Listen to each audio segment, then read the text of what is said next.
Mes chers frères et sœurs, voici que est arrivé le 26. Comme tous les mois, nous nous retrouvons donc pour le direct. Je vous salue tous de tout mon cœur. J'espère que vous allez bien et que vous êtes dans une position d'écoute avec le cœur. Moi, j'essaye aussi d'écouter avec le cœur pour savoir comment interpréter ce message. Donc hier, il y a eu l'apparition de Marie chez Maria, avec Maria Pavlovitch qui a reçu l'apparition. Et voici le message qu'elle a donné, que Marie a donné. Chers enfants, je suis avec vous pour vous conduire sur le chemin de la conversion, car, petits enfants, par vos vies, vous pouvez rapprocher de mon Fils beaucoup d'âmes. Soyez de joyeux témoins de la parole et de l'amour de Dieu, avec dans le cœur l'espérance qui triomphe de tout mal. Pardonnez à ceux qui vous infligent du mal et marchez sur le chemin de la sainteté. Je vous guide vers mon Fils. Qu'il soit pour vous le chemin, la vérité et la vie. Merci d'avoir répondu à mon appel. Alors vous avez remarqué que ces derniers mois, la Vierge avait fait des messages de type un peu avertissement. Vous voyez, type, avertissement, elle nous met en garde, elle nous parle de l'action de Satan, elle nous demande de lutter contre lui, elle-même lutte avec nous. Et cette fois-ci, elle nous donne plus un message, je dirais, évangélique. Elle nous remet vraiment l'évangile en mémoire. Je vais essayer de faire quelques petits commentaires. Bon, les nouvelles, vous savez que nous avons un nouveau curé. Ça, c'est... vous l'avez déjà lu dans les news, nous avons un nouveau curé, le père Marinko, l'ancien curé, est encore là, et nous allons voir un petit peu ce que va donner le nouveau curé. On est très content, il est jeune, il parle bien, il a l'air bien. On va voir. En tout cas, je reviens au message. Chers enfants, je suis avec vous pour vous conduire sur le chemin de la conversion. Alors, quand elle nous dit qu'elle nous conduit, imaginez que vous êtes dans une voiture et que quelqu'un conduit. Vous savez que cette personne connaît le chemin, vous-même, vous ne le connaissez pas très bien. Vous avez confiance, et si cette personne prend des routes ou des autoroutes ou des chemins de terre que vous ignorez, restez tranquille. Ne cherchez pas à avoir le contrôle. Et un grand défaut de notre génération, c'est de chercher à tout prix d'avoir le contrôle. Nos gouvernements, de plus en plus, cherchent à avoir le contrôle de tout le monde. Nous sommes dans une société qui est comme ça, voilà, un petit peu vouloir contrôler tout, et les moyens pour nous contrôler augmentent en nombre de manière vertigineuse. C'est pas très sympathique, mais c'est comme ça. Parce qu'on aime la liberté. Alors, Marie nous conduit. Elle nous conduit où? Sur le chemin de la conversion. Alors, le chemin de la conversion, c'est un chemin qui demande de la décision, qui demande de la détermination. Parce que se convertir, ça veut dire changer de cap. Vous alliez de cette direction-là, et à un moment donné, vous allez aller dans une autre direction. C'est ça la conversion. Et ça demande de la réflexion, de la méditation. Vous allez voir sur quoi vous allez tabler votre réflexion. Vous voyez? Est-ce que vous allez tabler sur la parole de Dieu, ou est-ce que ce que le monde nous raconte? Voilà. La conversion est de changer radicalement, comme dit Marie, la direction de votre vie. Nous sommes, comme dit Marie, dans un monde qui est perdu. Il faut bien se mettre ça dans la tête, ça fait partie des messages très forts qu'elle nous a donnés toute cette dernière année. Chers enfants, vous êtes perdus. Ça veut dire qu'il faut qu'on sorte de cette crise dans laquelle nous sommes, comme elle l'a dit elle-même, parce que vous n'écoutez pas Dieu. Donc, il va falloir laisser la Vierge nous conduire. Elle connaît le chemin. Un jour, il y a quelqu'un qui nous a dit la formule pour faire rire Dieu. Vous connaissez la formule? Si vous voulez faire rire Dieu, vous lui expliquez vos plans. Et là, c'est là qu'il se met à rire. Parce que nos pauvres plans, Dieu se joue des plans des nations, c'est écrit dans un psaume. Alors, il faut laisser Marie nous conduire, il faut la laisser prendre le volant. Donc ça veut dire qu'il faut attacher vos ceintures de sécurité, parce qu'elle va peut-être vous emmener là où vous ne pensez pas. Ça ne veut pas dire que ça va être mauvais, non, non, pas du tout. Ça veut dire que ça va être inattendu. Inattendu. Mais il faut lui laisser le volant. C'est-à-dire qu'il faut la prier, il faut étudier les paroles de Dieu, il faut savoir ce que Dieu nous donne, ce qu'elle nous dit dans les messages, les conseils qu'elle nous donne, les préceptes qu'elle nous donne. Elle nous donne des conseils extrêmement sages, extrêmement puissants. Et si nous les vivons, nous sommes sûrs d'aller tout droit au ciel sur ce chemin, avec cette conversion, avec ce changement de cap. Alors c'est très très important. Le père Slavko avait pris une décision, c'est que tous les jours, il décidait de se convertir. Alors, certains disent, moi, ça y est, je suis converti, telle date, il y a 10 ans, je me suis converti. C'est bien, on a commencé la conversion, mais c'est tous les jours qu'il faut se convertir. C'est tous les jours qu'il faut redresser la barre, parce que le monde nous entraîne, il y a un flux, vous voyez, un flux de mensonges, d'impureté, de ténèbres, d'obscurité. On a une grande obscurité des consciences aujourd'hui. Alors si on écoute le monde, alors là on est perdu, on est complètement ramassé, on est complètement perdu. Donc tous les jours, on va se dire, voilà, dans tel domaine, je vais me convertir, je vais prendre cette décision, une détermination, je vais me convertir. Et la mère de Dieu nous conduit sur ce chemin de la conversion. Donc c'est changement de cap avec elle, main dans la main. Vous savez que dans notre vie, nous avons 3 ennemis à combattre. Je crois que vous les connaissez déjà, mais je vais quand même les rappeler. Il y en a un qui est pire que les autres, c'est le premier, c'est-à-dire le moi, l'ego. Vous voyez, moi. C'est-à-dire, je vais suivre mes propres pensées, mes propres sentiments, je vais faire ma propre sauce, je vais faire ce que je veux. Alors là, c'est l'ennemi numéro 1, vous êtes sûr de vous rentrer dans le mur. Voilà. L'ennemi numéro 2, c'est le monde, parce qu'on vit dans un monde, on n'est pas tout seul, un monde qui parle, un monde qui a des médias, un monde qui s'exprime, un monde qui a ses pensées, ses convictions, un monde qui vous enseigne, qui vous montre ce qu'il faut faire, pas faire, etc. Et ça, c'est un ennemi, parce que le monde n'appartient pas à Dieu.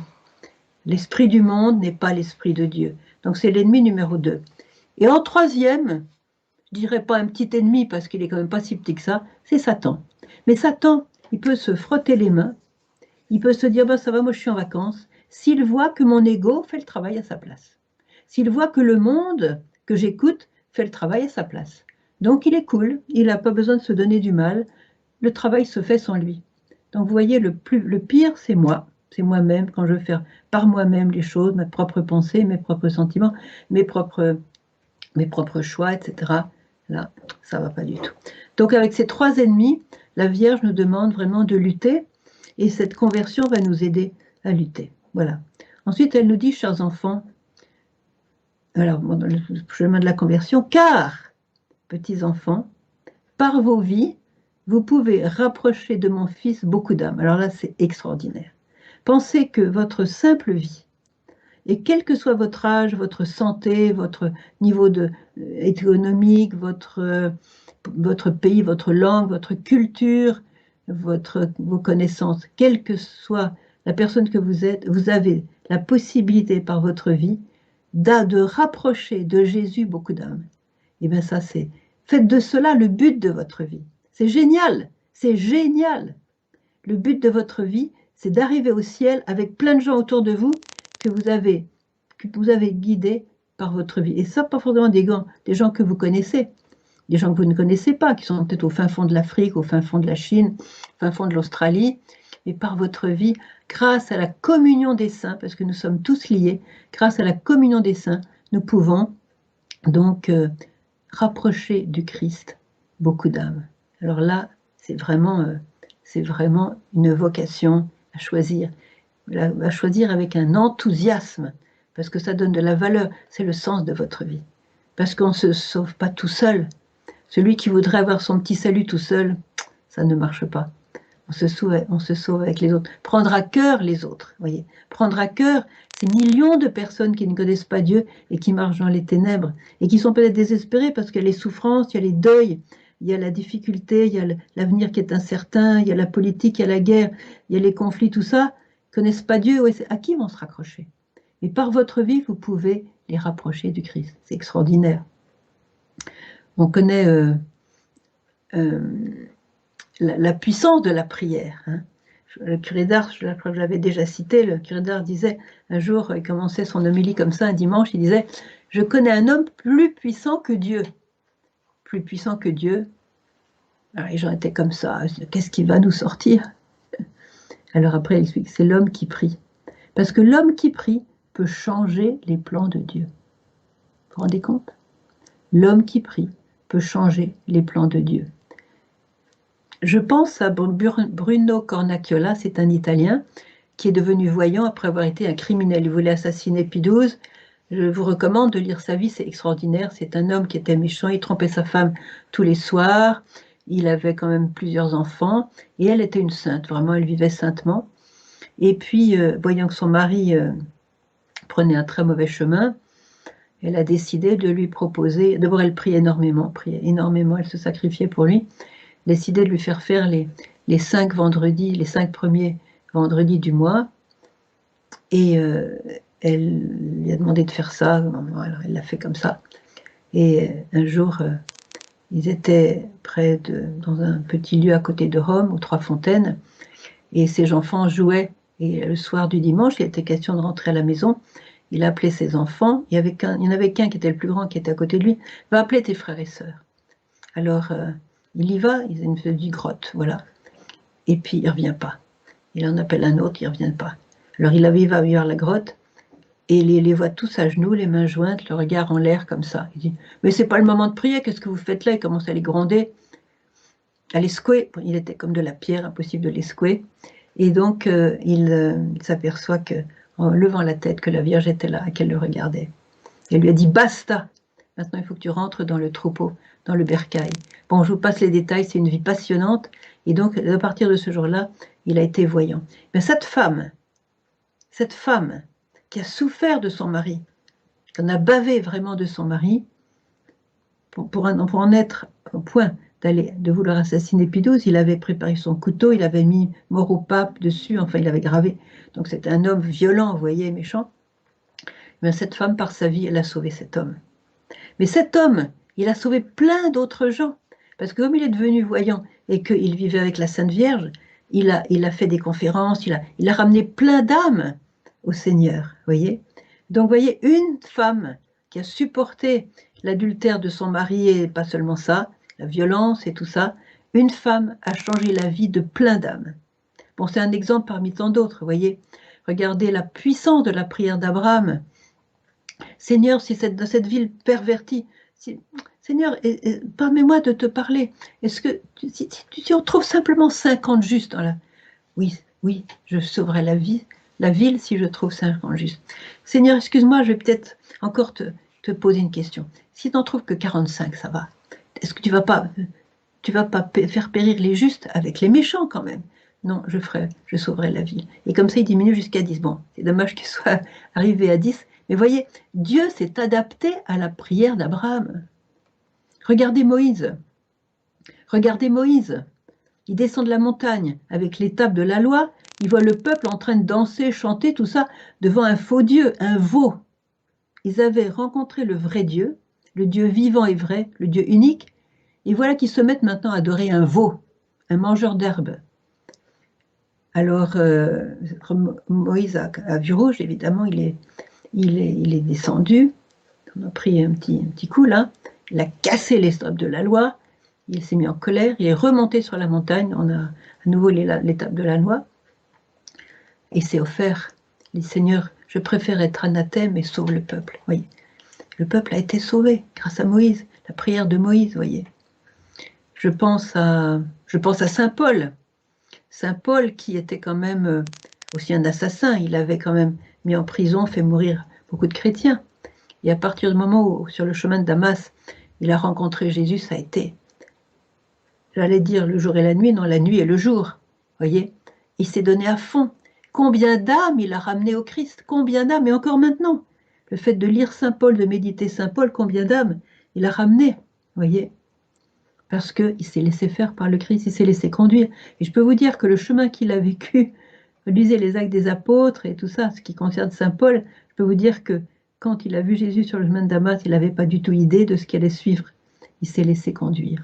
Il s'est laissé conduire par l'Esprit de Dieu. Il a beaucoup prié et grâce à sa vie, la vie d'un homme, vous voyez, il a ramené beaucoup d'âmes. Alors, chacun de nous peut faire pareil. Il ne s'agit pas d'avoir des visions, des apparitions. Il s'agit simplement, aujourd'hui, d'être avec Jésus. Aujourd'hui, de prier avec le cœur. Aujourd'hui, d'appeler l'Esprit Saint dans votre cœur. Aujourd'hui, de tenir la main de Marie, bien serrée, parce qu'elle connaît le chemin et elle va vous emmener dans des chemins que vous ne connaissez pas. Et quand on a la main dans la main avec quelqu'un qui connaît un chemin que nous, on ne connaît pas, il vaut mieux serrer la main, parce que sinon on la perd et puis on se perd. Voyez. En tout cas, Marie, c'est celle qui va vous conduire. Alors donc, vous allez pouvoir rapprocher de mon Fils beaucoup d'âmes. C'est vraiment extraordinaire. C'est le sens de notre vie. Donnez Jésus aux âmes. Aujourd'hui, vous voyez, la Vierge elle nous l'avait dit, c'est pas nouveau, elle nous l'avait dit que le monde se trouve à un croisement des chemins. Ça veut dire qu'il faut faire une décision. Le mal est tellement à l'œuvre aujourd'hui qu'il faut absolument prendre une décision. Je voudrais vous lire 2 messages qui concernent un petit peu ce qu'on vient de dire là.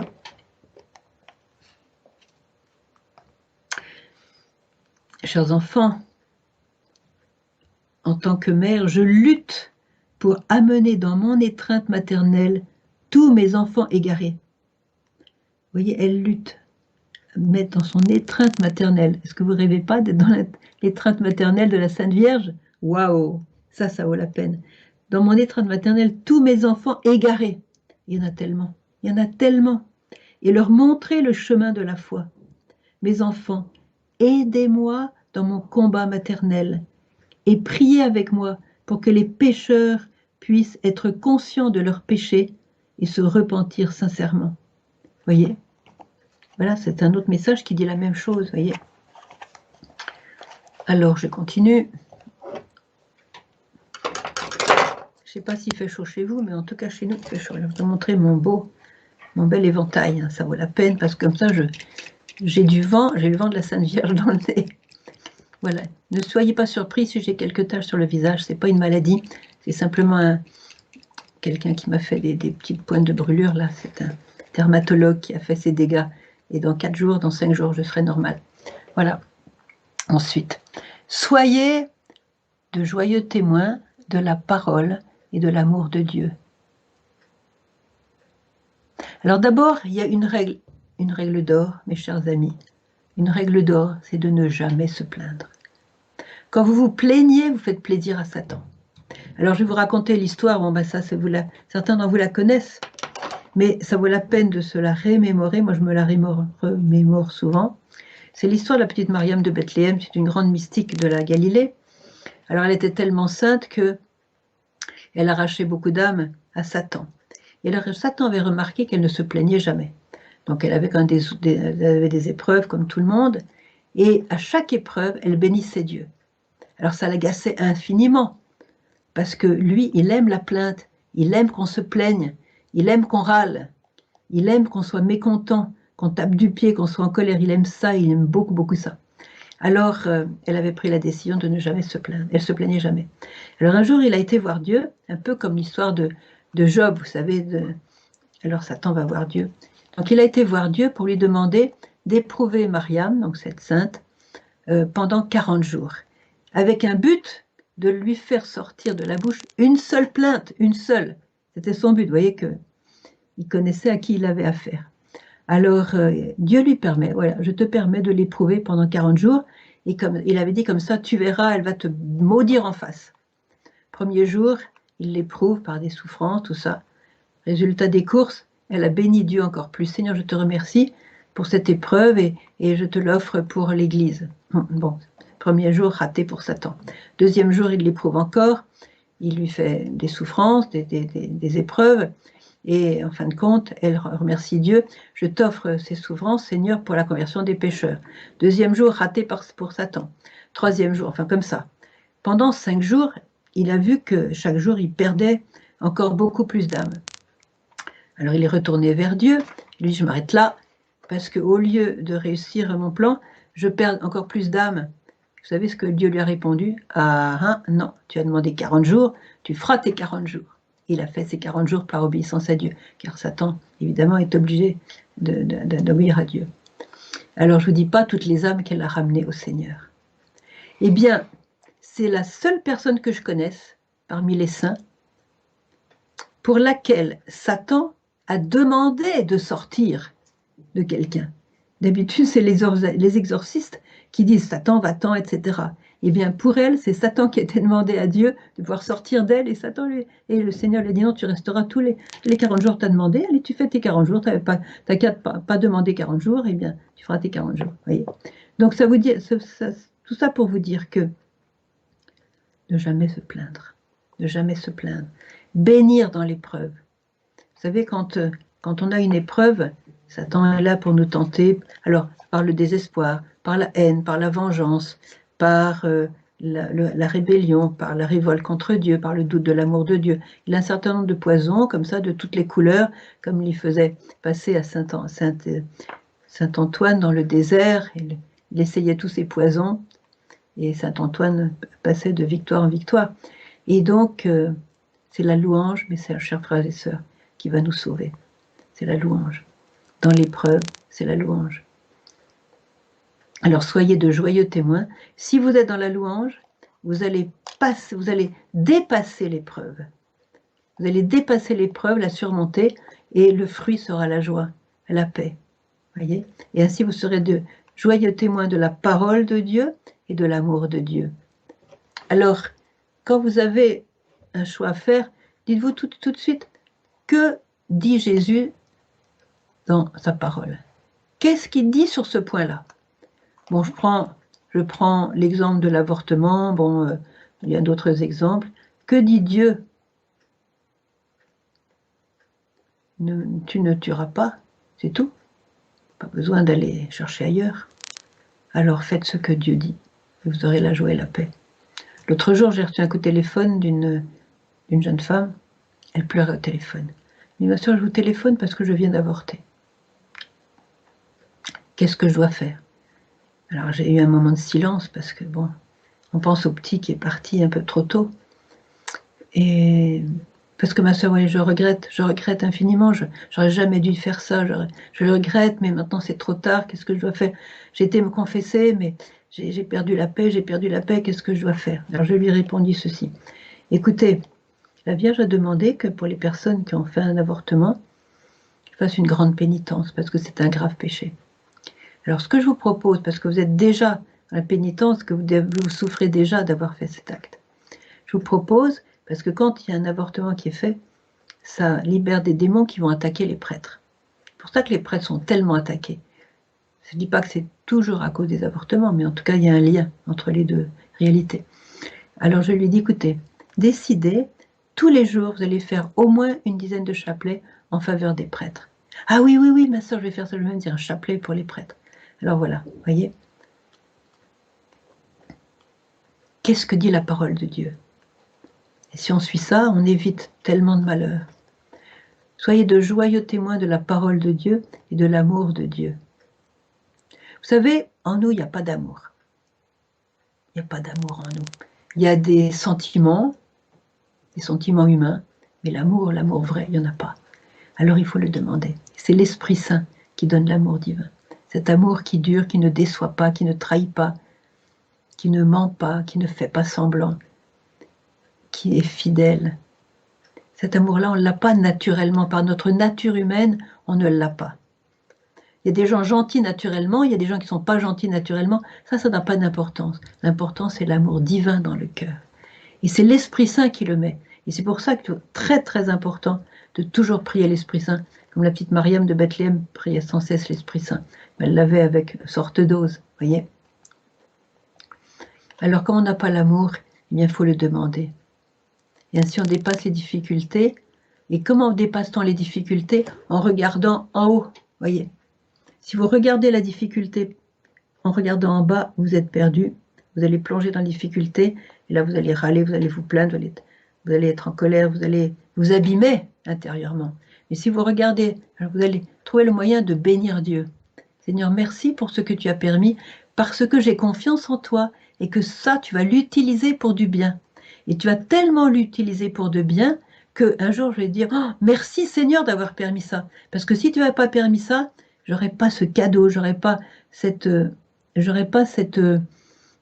sauvé cette autre personne, je ne t'aurais pas aidé à sauver ma famille, par exemple. Vous voyez, vous allez louer Dieu. Voilà.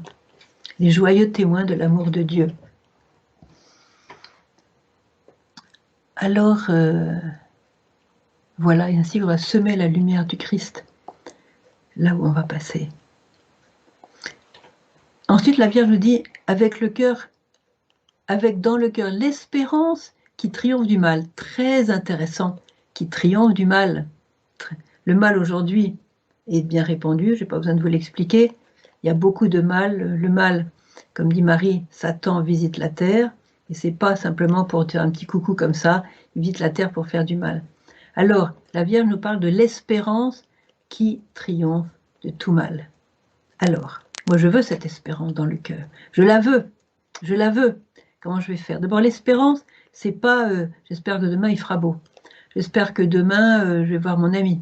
J'espère que demain je vais trouver du travail. Bon, ça c'est une gentille espérance humaine, mais c'est pas ça l'espérance chrétienne. L'espérance dans le salut, l'espérance dans l'action de Dieu, l'espérance dans la puissance de Dieu, dans l'espérance que l'amour de Dieu va tout changer. C'est très lié avec la confiance. Je vais vous lire encore un message.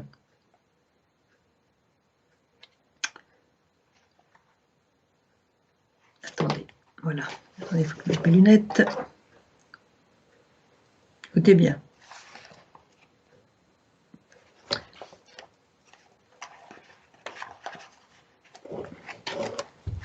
Je vous invite vraiment à lire les messages parce qu'il y a des trésors là-dedans.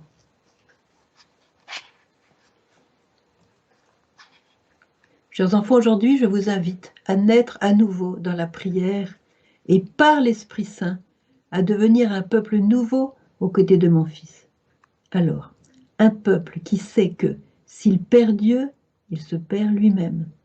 Un peuple qui sait que, avec Dieu, malgré les souffrances et les épreuves, il est en sécurité et il est sauvé. Individuellement, mes enfants, vous ne pouvez pas arrêter le mal qui désire gouverner le monde et le détruire. Il a bien commencé son œuvre. Vous ne pouvez pas individuellement, mes enfants, arrêter le mal qui désire gouverner le monde et le détruire. Mais, selon la volonté de Dieu, tous ensemble aux côtés de mon Fils, écoutez bien, vous pouvez tout changer et guérir le monde. Tous ensemble aux côtés de mon Fils, vous pouvez tout changer et guérir le monde. C'est le 2 août 2011. L'autre que j'ai cité, c'était... Bon, c'était... Bon, je ne sais plus où je l'ai trouvé. Voilà. Alors, voyez, vous pouvez... La Vierge nous dit, vous pourrez guérir le monde. C'est quand même extraordinaire qu'elle nous dise ça. Tous ensemble, c'est-à-dire avec les autres, pas votre petit salut personnel, tous ensemble avec mon Fils. Vous pouvez tout changer et guérir le monde. Ensuite, la Vierge nous donne quelque chose de très important. Pardonnez à ceux qui vous infligent du mal. Pardonnez à ceux qui vous infligent du mal.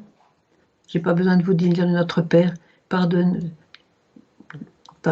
à ceux qui nous ont offensés, comme nous-mêmes nous pardonnons à ceux qui... Bon, attendez. Donnez-nous aujourd'hui notre pain de ce jour. Pardonnez-nous nos offenses, comme nous pardonnons à ceux qui nous ont offensés. Comme nous pardonnons, c'est dans le Notre Père et c'est incontournable. Nous serons pardonnés dans la mesure où nous aurons pardonné. Hier soir, j'étais avec un homme. Alors lui, il a eu sa dose par rapport à sa femme et ses enfants. Il avait une brillante situation, il était un homme brillant. Et puis, je ne sais pas ce qui s'est passé.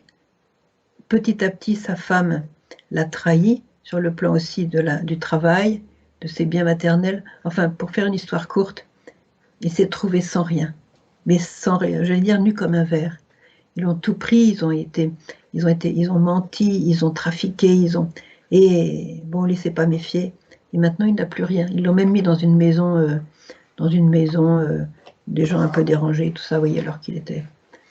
Alors, et cet homme, j'ai dîné avec lui, enfin avec d'autres personnes, d'autres pèlerins hier soir. Il dit, ma sœur, je ne pourrai jamais pardonner. Mais jamais, je ne pourrai jamais pardonner. Je ne peux pas vous dire tout ce qu'elle m'a fait, et mes enfants, avec elle, je ne pourrai jamais pardonner. Puis il parlait fort, il était vraiment convaincu. J'ai attendu que ça se calme. Vous savez, j'ai la clé pour vous, cher frère. Quelle clé? Et vous savez, je vous comprends très bien que vous ne puissiez pas pardonner, parce que moi, à votre place, je ne pourrais pas pardonner non plus. C'est impossible de pardonner ce que vous avez vécu. C'est impossible. Alors là, il a commencé à écouter, quand je lui ai confirmé que c'était impossible de pardonner. Mais j'ai une clé. C'est que si vous ne pouvez pas pardonner, Dieu, il est tout pardon, il est tout miséricordieux. Il peut lui pardonner. Lui seul peut pardonner. Là, il a écouté.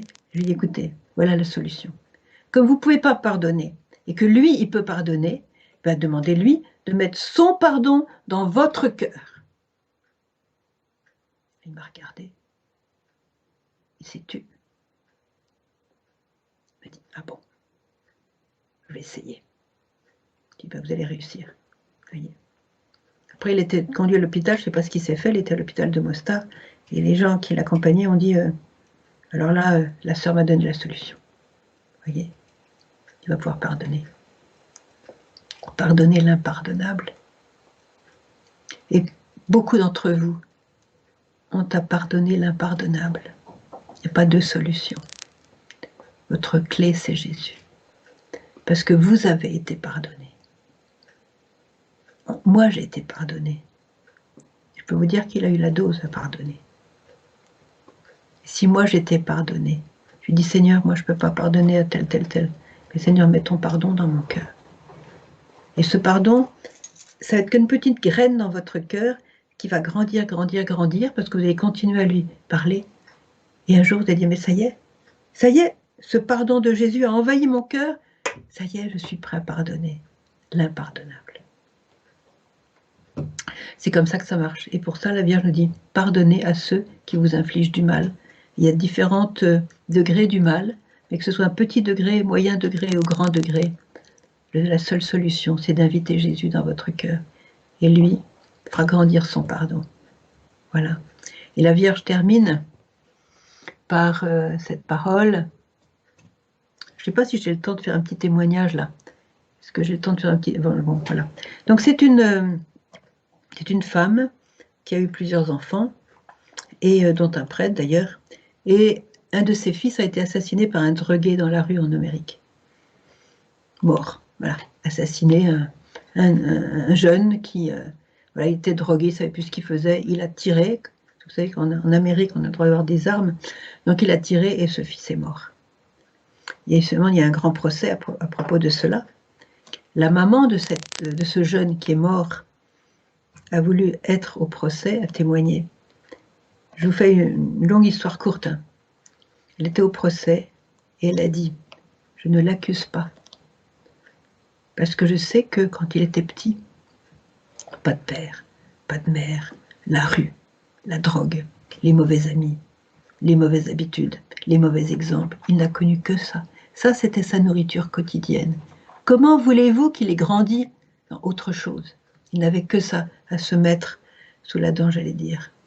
Alors, un jour, il a tiré. Vous croyez que je vais l'accuser? Non. Excusez-moi, j'ai un petit peu ému. Alors, elle a dit, comme il n'avait pas de père et pas de mère, je vais faire moi la maman.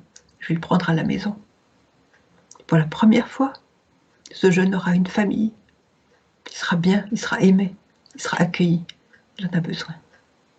Et ainsi s'est terminé le procès. Il est rentré dans cette maison, il a trouvé une famille. Ça, c'est le pardon. C'est ce que Jésus a fait lui-même. C'est ce que Jésus a fait. Il l'a fait pour moi, il l'a fait pour vous. Il nous a pris chez lui. Alors que nous étions tellement sales. C'est comme ça. Pardonnez à qui, par qui vous à qui vous inflige du mal. Et elle termine en disant, marchez sur le chemin de la sainteté. Je vous guide vers mon Fils. La sainteté, c'est ça. La sainteté, c'est la miséricorde. Sainteté, c'est de regarder Dieu et de le regarder tellement qu'on lui ressemble à la fin. Voyez. Jésus a dit à sœur Faustine, j'aime beaucoup ta décision, j'apprécie beaucoup ta décision de devenir sainte. Sache que je donnerai toutes les occasions nécessaires de que tu puisses grandir dans la sainteté. Et si jamais tu rates une occasion, ne t'inflige pas. Reviens vers moi et avec humilité, voilà, avec humilité, demande pardon d'avoir raté une occasion et sache que par ton humilité, tu gagneras plus de grâce que si tu n'étais pas tombé. Waouh, ça c'est Dieu. Ça c'est la splendeur de Dieu. On tombe et puis on se ramasse avec humilité en disant Seigneur, qu'est-ce que j'ai fait? Je ne voulais pas faire ça. Je te demande pardon, humblement pardon. Et par cette humilité, on a plus de grâce que si on n'était pas tombé. Ça c'est Dieu. C'est Dieu. C'est la beauté de notre Dieu. Alors la Vierge nous termine, je vous guide vers mon Fils. Le but de Marie, c'est de nous mettre dans l'étreinte de son Fils Jésus. Alors j'avais préparé, vous connaissez peut-être Yvonne Aimée de Malestroit, c'est une grande mystique française qui n'est pas canonisée parce qu'elle est tellement mystique que c'est trop long de faire canoniser les... Regardez, je ne sais pas si vous voyez, voilà. Voilà. Yvonne Aimée de Malestroit, alors c'est une femme extraordinaire, elle avait des charismes. D'ailleurs, le général de Gaulle lui a fait la Légion d'honneur. Quand elle avait 9 ans, je ne vais pas vous empêcher de lire ce qu'elle a écrit quand elle avait 9 ans. C'est trop mignon. Ô mon petit Jésus, je me donne à toi entièrement et pour toujours. 9 ans. Je voudrais toujours ce que tu voudras. Je ferai tout ce que tu me diras de faire. Je ne vivrai que pour toi. Je travaillerai en silence, et si tu veux, je souffrirai beaucoup en silence. Je te supplie de me faire devenir sainte, une très grande sainte, une martyre. Fais-moi être fidèle toujours. Je veux sauver beaucoup d'âmes, nous y voilà, et t'aimer plus que tout le monde. Et je veux aussi être toute petite, afin de te donner plus de gloire. Je veux te posséder, mon petit Jésus, et te rayonner. Je veux n'être qu'à toi, mais je veux surtout ta volonté. Ta petite Yvonne, le 1er janvier 1911. Voilà, Yvonne Aimée de Malestroit. Voilà, si vous avez, ça s'appelle les écrits spirituels, Yvonne Aimée de Malestroit, c'est un livre présenté par le père Laurentin aux éditions de l'Œil. Je vous le recommande. Voilà. Donc la Vierge, vous voyez, il y en a qui écoutent, il y en a qui ont capté le message. Elle nous guide vers son Fils. Et son Fils qui est le chemin, la vérité et la vie. Je n'ai pas le temps de m'étendre davantage. Hein, Yann, je crois que j'ai déjà... Je ne peux pas m'étendre davantage. Non, il me dit non. Voilà. N'oubliez jamais que le but de la Vierge, c'est de nous placer dans l'étreinte de son Fils Jésus. Et sachez que notre degré de bonheur, notre degré de gloire, déjà sur cette terre, mais encore plus dans le ciel, c'est dans le degré de l'étreinte que nous avons avec son Fils, dans l'intimité de son Fils, c'est-à-dire la prière avec le cœur, tout faire avec Jésus, pour Jésus, par lui, avec lui et en lui, comme le prêtre dit à la messe au moment de l'élévation. Voilà, je vous guide vers mon Fils, donc si vous prenez sa main, vous êtes bon, vous allez vers lui, et vous allez vous retrouver dans ses bras. Quand vous êtes dans ses bras, de quoi pouvez-vous avoir peur? N'ayez pas peur, vous serez dans ses bras. Amen.